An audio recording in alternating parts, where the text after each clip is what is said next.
A few days ago, I made a YouTube short about one Mr. Jordan Salinas, a good guy with a gun who responded heroically to a recent tragedy.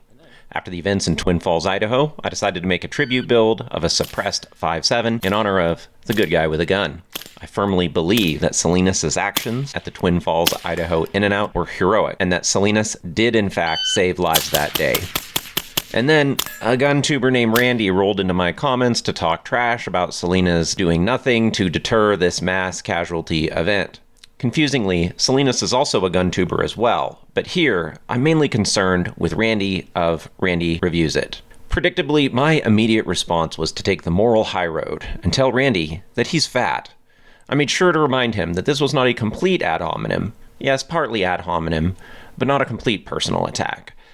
I contend that it is valid to roast Randy's lack of preparedness because Randy himself started by roasting people's lack of preparedness.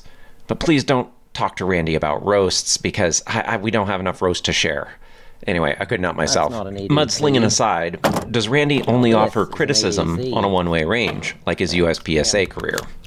1. Randy claims that Salinas did not do any good, and I believe that Randy's claim is false.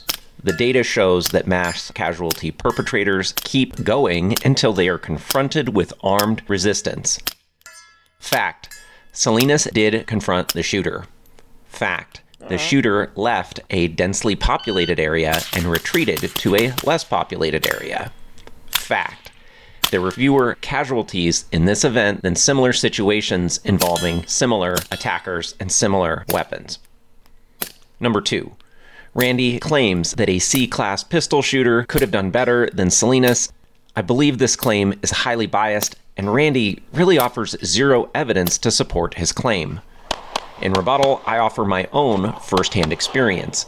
I've been to quite a few pistol matches and some 3-gun too, and I've seen plenty of C-class shooters stack up mic after mic when they were much closer than 90 yards and were not under life and death pressure, and their targets were not moving.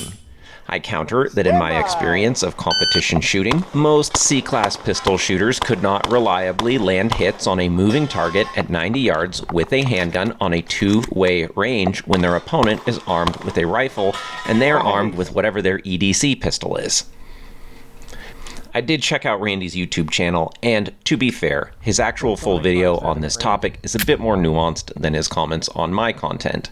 And as a fellow content creator, I've made some bad videos, I've had some hot takes that people didn't like, and Randy is still a human being made in the image of God, and I do wish him well in his YouTube career. I will also partly agree with Randy here and there on a few minor points.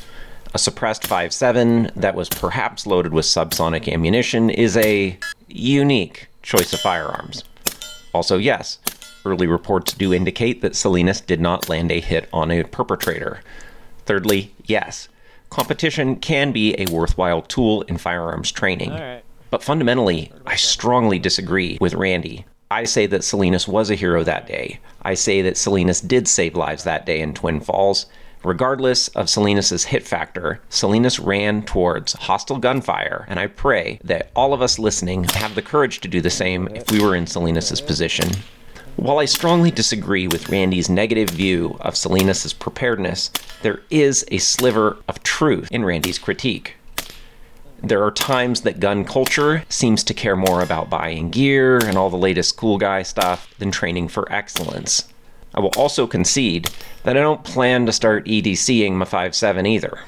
Argue all you want about caliber, ammo, defensive firearms, all that stuff.